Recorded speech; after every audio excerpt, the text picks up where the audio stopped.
Bom dia, Escola de Profetas! Bom dia, Aninha! Bom dia, que alegria, né? Nós abrimos esse momento especial. Bom dia para você que está em casa. Que você esteja feliz nesse dia por adorar ao Senhor e aprender um pouco mais sobre Ele.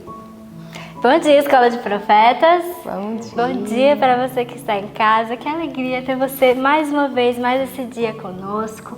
É um prazer imenso ter vocês nesse momento tão agradável do nosso dia, que é o culto em adoração a Deus. E para nós começarmos, vamos orar ao nosso Senhor? Sim. Querido Deus e amado Pai, nós te agradecemos, Senhor, por muitas bênçãos que o Senhor nos dá todas as manhãs.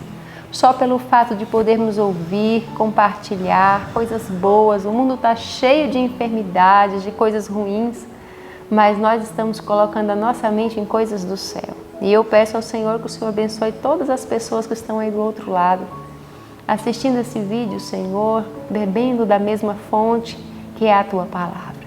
Fica conosco, nos abençoa nesse dia, nos traz a Tua paz, em nome de Jesus. Amém.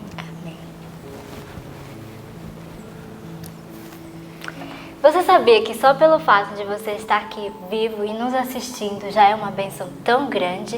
E nós devemos agradecer ao nosso Deus, louvar o nome dele por essas bênçãos que ele nos concede a cada dia.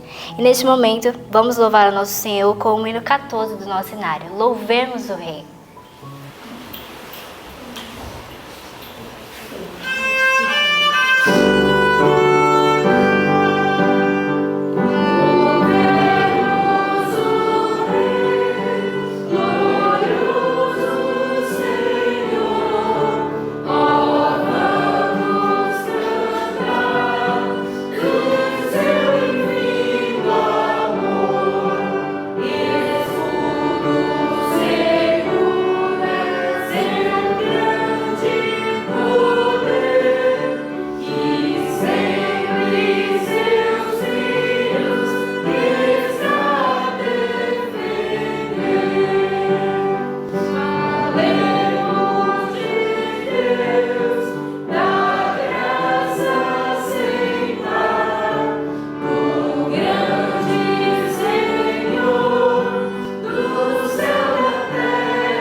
Amém.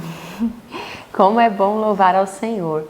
Mas também tem um momento muito importante, que é gravar a palavra de Deus no coração. Quando nós gravamos a palavra de Deus no coração, o Espírito Santo tem mais ferramenta para trabalhar em nossa mente, para nos mostrar o caminho, para nos guiar no caminho certo, não é? E qual é o texto agora, Aninha, que nós estamos gravando essa semana? Filipenses 2, do 13 ao 15. Vamos lá no 3? Sim. 1, 2, 3. Filipenses 2, do 13 ao 15. Porque Deus é o que opera em vós, tanto querer como efetuar, segundo a sua boa vontade. Fazei todas as coisas sem murmurações nem contendas, para que sejais irrepreensíveis e sinceros, filhos de Deus inculpáveis, no meio de uma geração corrompida e perversa, entre a qual resplandeceis como astros no mundo. Filipenses 2, do 13 ao 15. Filipenses 2, do 13 ao 15. Porque Deus é o que opera em vós, tanto o querer como efetuar, segundo a sua boa vontade. Fazei todas as coisas sem murmurações nem contendas, para que sejais irrepreensíveis e sinceros, filhos de Deus inculpáveis, no meio de uma geração corrompida e perversa, entre a qual resplandeceis como astros no mundo. Filipenses 2, do 13 ao 15. Filipenses 2, do 13 ao 15. Porque Deus é o que opera em vós, tanto querer como efetuar, segundo a sua boa vontade. Fazei todas as coisas sem murmurações nem contendas, para que sejais irrepreensíveis e sinceros, filhos de Deus inculpáveis, no meio de uma geração corrompida e perversa, entre a qual resplandeceis como astros no mundo. Filipenses 2, do 13 ao 15.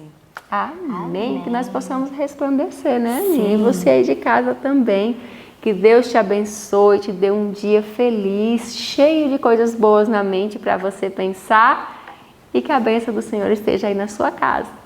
Amém. Tenha um ótimo estudo e compartilhe com seus amigos essa grandiosidade. Resplandeça como astros no mundo. Amém. Bom dia, Escola de Profetas. Bom dia para os nossos amigos que se encontram em casa também. Que a graça e a paz do nosso Deus possa estar habitando no meu e no seu coração. Louvado seja o nome de Deus pela sua presença aqui.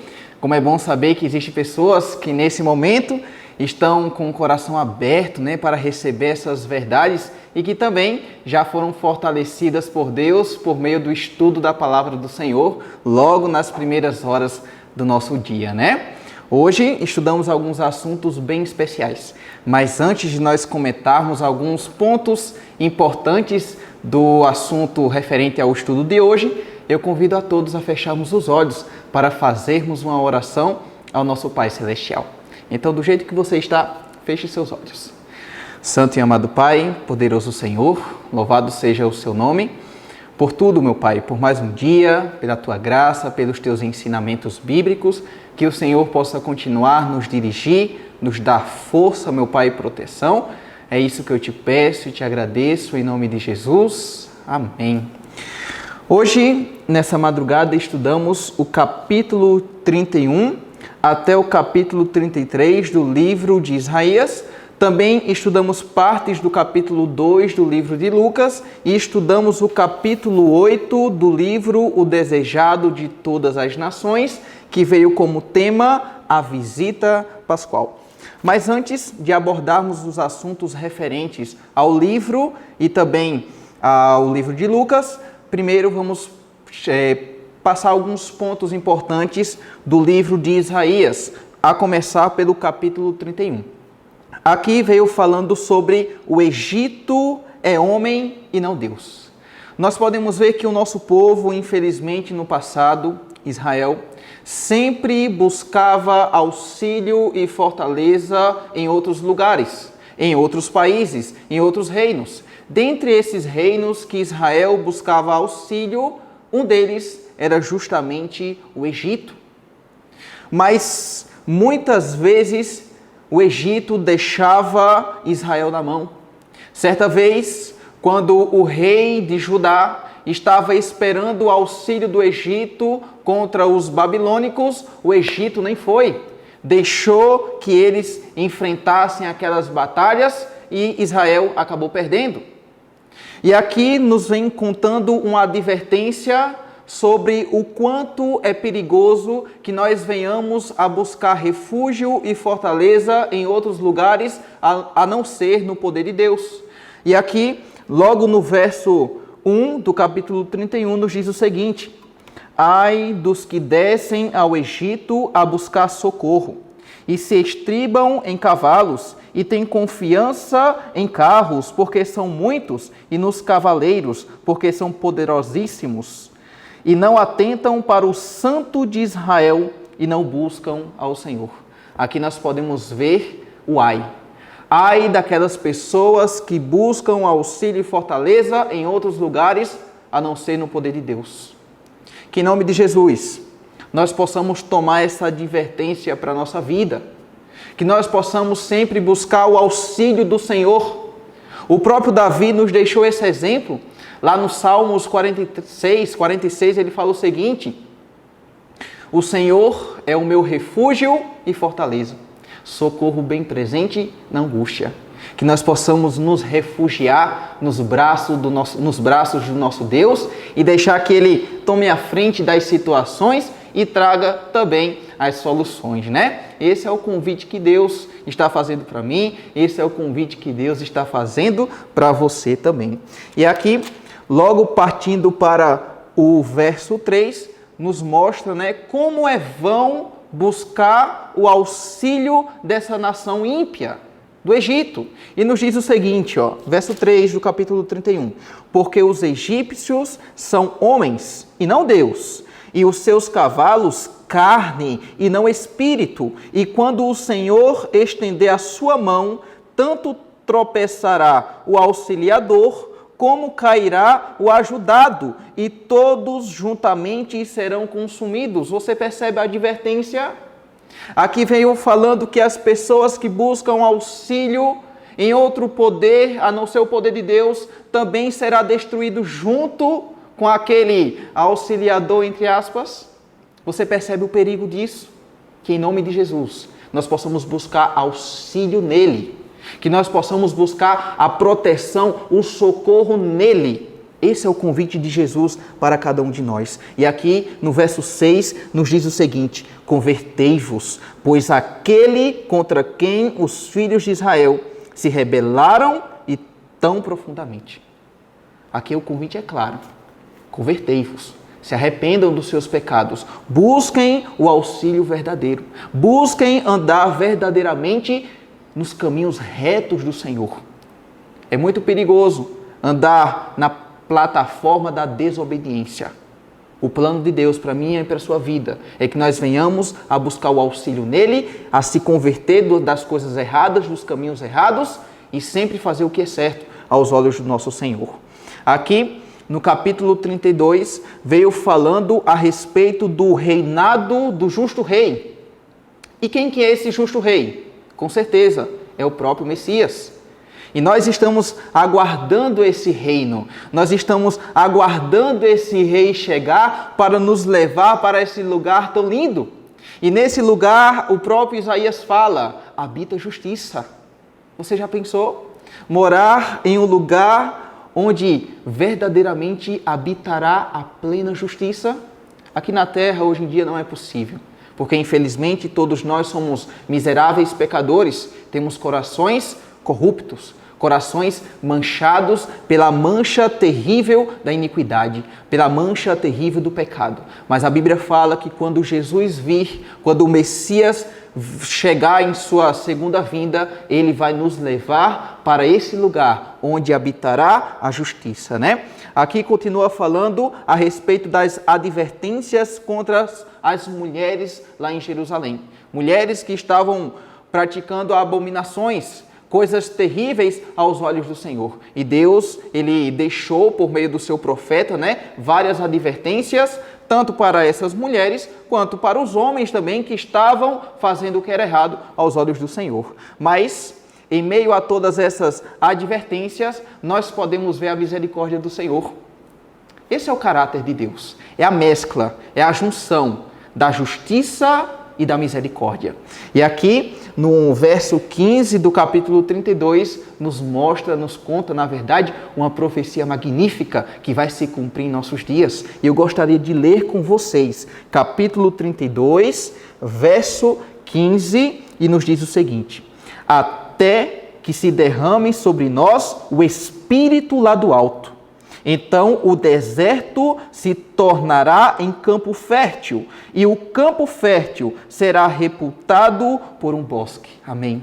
Louvado seja o nome do Senhor. Aqui é a promessa do Espírito Santo.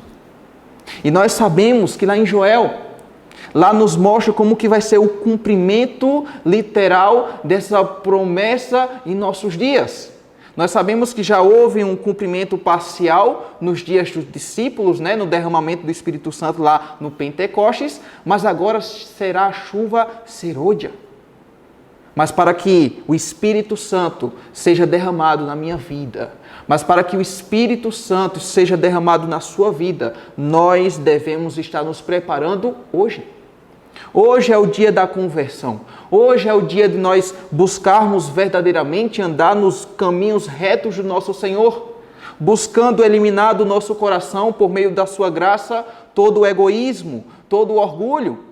O próprio Espírito de Profecia nos fala lá no livro Eventos Finais, que as pessoas que irão receber o Espírito Santo são aquelas pessoas que venceram o orgulho, que venceram o egoísmo, são aquelas pessoas que estão unidas, são aquelas pessoas que estão clamando, que estão buscando todos os dias, que estão orando e falando: Senhor, cumpra essa promessa, essa profecia na minha vida. A Bíblia fala que é vontade de Deus que nós venhamos a importuná-lo a respeito das promessas bíblicas, porque todas essas promessas pertencem a quem?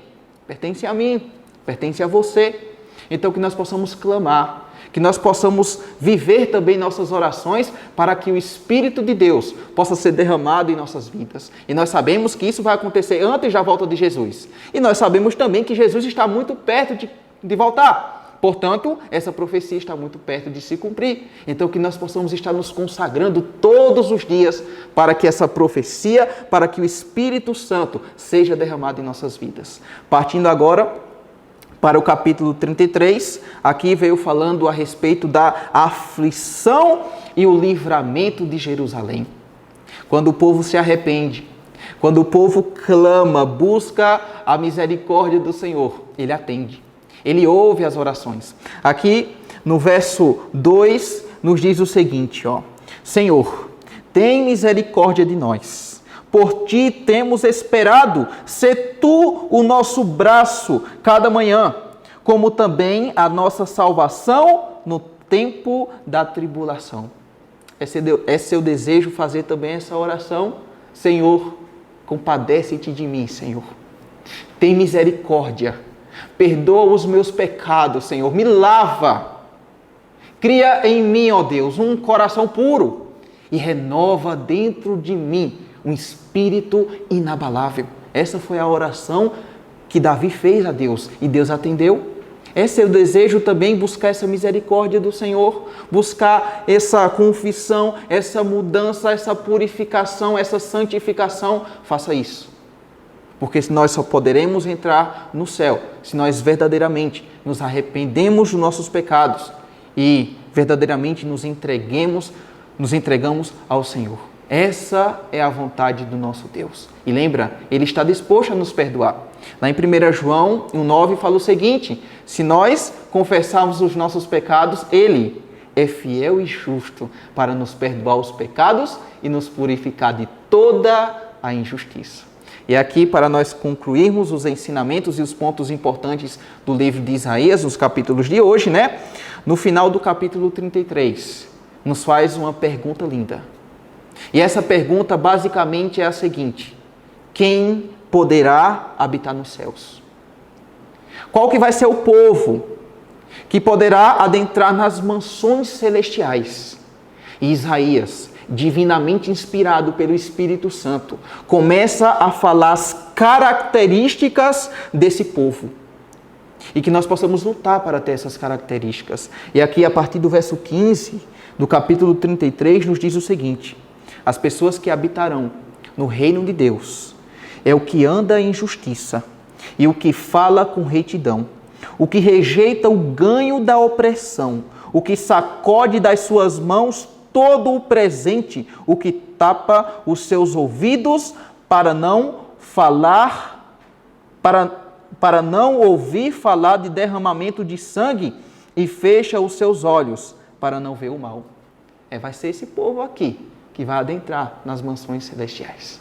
Aquelas pessoas que estão buscando verdadeiramente seguir os exemplos de Cristo, andar nos mesmos passos que o Senhor andou aqui na terra, Que nós possamos, em nome de Jesus, lutar todos os dias para ter essas características celestiais. E agora nós vamos partir para o livro O Desejado de Todas as Nações e nós vamos ver alguns pontos muito importantes. Nós sabemos que Jesus, ele agora, de acordo com o contexto e o que nós lemos hoje, estava com 12 anos. E essa idade de 12 anos era bastante significativa para aquele povo, para a nação de Israel, porque quando você se completava 12 anos, a partir dessa idade você poderia participar das festividades, festividades religiosas. Você agora era considerado de maior, digamos assim, você estava passando para uma nova etapa em sua vida. Você agora era considerado filho da lei. E Jesus, ele se encontrava agora nessa idade, E nós sabemos que o povo de Israel, eles participavam todos os anos de algumas festividades. E essas festividades eram sete festas. A começar pela Páscoa, as primícias, a festa dos pães asmos, depois vinha o Pentecostes, também a festa das trombetas, o dia da expiação, uma das festas mais importantes de todas, e terminava a festividade anual com a festa dos tabernáculos. E uma das festas mais importantes de todas era justamente a festa da Páscoa. A Páscoa, que ainda é comemorado nos nossos dias, mas muito diferente de como era comemorado nos dias de Jesus. Hoje em dia as pessoas associam a Páscoa como sendo chocolate, como coelho da Páscoa, não é isso? Mas, biblicamente, a Páscoa ela tem um significado muito mais profundo. Páscoa significa libertação por meio do sangue do Cordeiro. E nós sabemos que esse Cordeiro representava quem? O próprio Cristo, o próprio Messias, o próprio Jesus. E nós sabemos que há muito tempo atrás, o nosso povo encontrava-se lá no Egito, cativos, e Deus levanta um homem chamado Moisés. E por meio de Moisés, Deus envia agora 10 pragas para que essas pragas pudessem ser recaídas sobre aquela nação e essa nação pudesse deixar o povo de Deus sair lá do Egito. Nós sabemos que 9 pragas foram lançadas. Entretanto, o coração do faraó continuava endurecido. O coração do faraó encontrava-se duro. E mesmo assim, mesmo com tantas manifestações, ele se recusava em permitir que o povo de Deus saísse lá das terras do Egito. E Deus agora veio com a última praga. E essa praga representava a morte de todos os primogênitos. O anjo da morte iria sair voando sobre aquela nação e iria matar todos os primogênitos das pessoas. E para que esse anjo não matasse os filhos de Israel, era necessário que um cordeiro fosse morto e o seu sangue fosse colocado nos umbrais das portas das pessoas que aceitassem esse selo, esse sinal de livramento. E as pessoas que fizeram isso tiveram a vida dos seus filhos poupados, E depois disso, houve a libertação. E houve também a consumação desse rito que ficou conhecido como a Páscoa. E Jesus, agora com 12 anos, pela primeira vez teve a oportunidade de comemorar essa festa da libertação tão importante. E aqui na página 78, no primeiro parágrafo, eu gostaria de ler para vocês como que foi essa primeira experiência de Jesus ali no templo para comemorar essa festividade, Pela primeira vez, contemplou o menino Jesus o templo. Viu os sacerdotes de vestes brancas realizando o seu solene ministério. Viu a ensanguentada vítima sobre o altar do sacrifício. Com os adoradores, inclinou-se em oração, enquanto acendia perante Deus a nuvem de incenso. Testemunhou os impressivos ritos do serviço pascual. Dia a dia, observava mais claramente a significação dos mesmos. Cada ato parecia estar ligado à sua própria vida. No íntimo, acordava-se-lhes novos impulsos. Silencioso e absorto, parecia estudar a solução de um grande problema. O mistério da sua missão desvendava-se ao Salvador. Quando Jesus, com a idade de 12 anos, começou a ver todos aqueles ritos Sentimentos agora começaram a ser despertados no coração de Jesus. Ele viu uma representação perfeita naquele cordeiro ensanguentado que estava sendo morto e oferecido como sacrifício. Ali ele viu aspectos da sua missão, do seu chamado. Jesus, com apenas 12 anos, começa a entender a motivação do qual ele se encontrava nessa terra, que era justamente libertar o povo, que era justamente trazer a vida, que era justamente trazer a restauração. Isso é muito interessante. E de acordo com o espírito de profecia, José e Maria, quando levaram Jesus para o templo pela primeira vez, para participar dessa festividade, eles tinham alguns objetivos em especial. Eles queriam que Jesus se associasse com esses mestres, com esses rabinos, e pudessem se deixar ser ensinado pelas ideologias erradas que eles estavam pregando naquele momento, naquela história, naquele período da história. Entretanto, Jesus, ao invés de se deixar se corromper por esses falsos líderes religiosos, ele começou a ensinar a esses líderes. O relato fala que o tempo agora passa.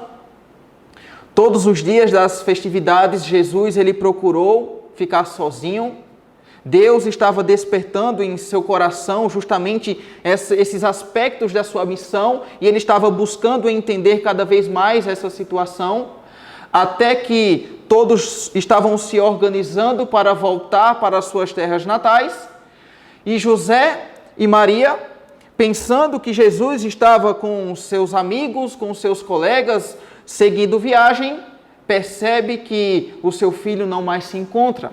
Eles agora começam a sentir falta do próprio Jesus. E aqui no livro vem nos contando como que foi justamente essa situação. Na página 78, no segundo parágrafo, na verdade no terceiro parágrafo, nos conta mais ou menos como que foi toda essa situação, né? Fala que os pais sentiram falta daquelas mãos voluntárias que estavam sempre a postos, né, para suprir as necessidades dos seus pais, e quando perceberam que Jesus não se encontrava, que Jesus não voltou para dormir na tenda dos seus pais naquela noite, eles perceberam onde que está Jesus? Desapareceu.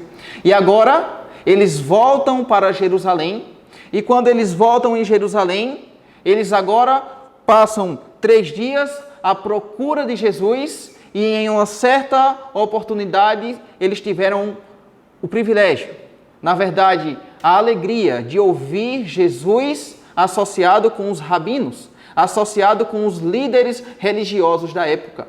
O interessante é que Jesus estava fazendo algumas perguntas que pareciam perguntas inocentes de crianças, mas que tinha uma profundidade grandiosa.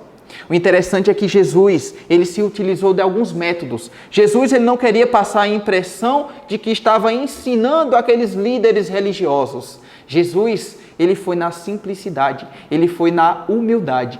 E o interessante é que aqueles líderes, aqueles mestres, ficaram tão pasmos, ficaram tão entusiasmados com a sabedoria daquela criança, que queria fazer de Jesus o seu aluno. Entretanto, era Jesus que estava ensinando assuntos grandiosos a respeito das profecias referentes à vinda do Messias. Assuntos com uma profundidade grandiosa que eles nunca tinham imaginado que pudesse se encontrar nos escritos sagrados daquele período. Você percebe a sabedoria dos ensinamentos que Jesus estava passando naquele exato momento. E agora, José e Maria se apresentam ante Jesus com um tipo de repreensão. Jesus, por que você não estava conosco, não ficou conosco? Por que você ficou por aqui? E agora Jesus, ele passa uma leve repreensão para os seus pais. E ele fala, cumpre cuidar das coisas do meu pai. Naquele momento, José e Maria ficaram meio que sem entender essa situação, e Jesus pega e aponta para cima. Maria agora entende que Jesus, ele sabia qual que era a sua missão, qual que era o seu objetivo. o porquê que ele se encontrava nessa terra. Maria, ela perdeu de vista por muitas vezes a missão de Jesus. Por conta do seu convívio, por conta da aparência de Jesus em ser uma criança simples, ela pensava, não, eu creio que as coisas não vão ser exatamente da forma que o anjo Gabriel me contou. Mas agora ela entendeu que Jesus ele tinha uma missão especial. Ele tinha uma missão esplendorosa e grandiosa. E para nós concluirmos, algo que me chamou muito a atenção foi justamente a perda do próprio Jesus. Você percebe que por conta de um descuido, por conta de um descaso, Maria e José perderam Jesus por um dia. E eles acabaram sendo privados da presença de Jesus por 3 dias. E isso ainda acontece em nossos dias. Quando nós negligenciamos a oração, quando nós negligenciamos a busca do nosso Senhor e Salvador, as consequências são terríveis. Nós podemos ficar afastados do Senhor por muito mais tempo. E para recobrar essa comunhão, esse relacionamento, isso pode durar muito tempo. Isso é muito sério. O Espírito de Profecia nos diz o seguinte, o mesmo quanto a nós, por conversas ociosas, por maledicência ou negligência da oração, podemos perder um dia a presença do Salvador. E talvez leve muitos dias de dolorosa busca o tornar a achá-lo e reconquistar a paz que perdemos. Que em nome de Jesus nós possamos jamais perdê-lo de vista. Que nós possamos ter e manter um relacionamento vivo e íntimo com o nosso Salvador. E Ellen White, ela apresenta um segredo. Ela apresenta um caminho, uma solução para que nós nunca venhamos a perder Jesus de vista. E isso se encontra aqui na página 83, no último parágrafo, e nos diz o seguinte: far-nos-ia bem passar diariamente 1 hora a refletir sobre a vida de Jesus. Deveremos tomá-la ponto por ponto e deixar que a imaginação se apodere de cada cena, especialmente as finais. Ao meditar assim em seu grande sacrifício por nós, nossa confiança nele será mais constante, nosso amor vivificado e seremos mais profundamente imbuídos do seu Espírito. Se queremos ser salvos, afinal, teremos de aprender ao pé da cruz a lição de arrependimento e humilhação. Louvado seja o nome do Senhor. Que nós possamos seguir esse conselho inspirado pelo céu. Que nós jamais venhamos a perder Jesus de vista. Que nós possamos ter Ele sempre em primeiro lugar na nossa vida, diariamente, por meio da oração, da obediência, do estudo da palavra de Deus. Esse é o apelo para o meu coração. Esse é o apelo de Deus para o seu coração. Não perca Jesus de vista. E nesse momento eu convido a todos a ficarmos de joelhos para clamarmos ao Senhor, para pedirmos, Senhor, jamais, que nós jamais venhamos a te perder de vista, que nós possamos manter esse relacionamento vivo com o Senhor. É seu desejo? Então se ajoelhe comigo e vamos falar com Deus. Santo e amado Pai, poderoso Senhor, a Ti a honra, a glória e o louvor para todo sempre. Senhor, perdão pelos nossos pecados.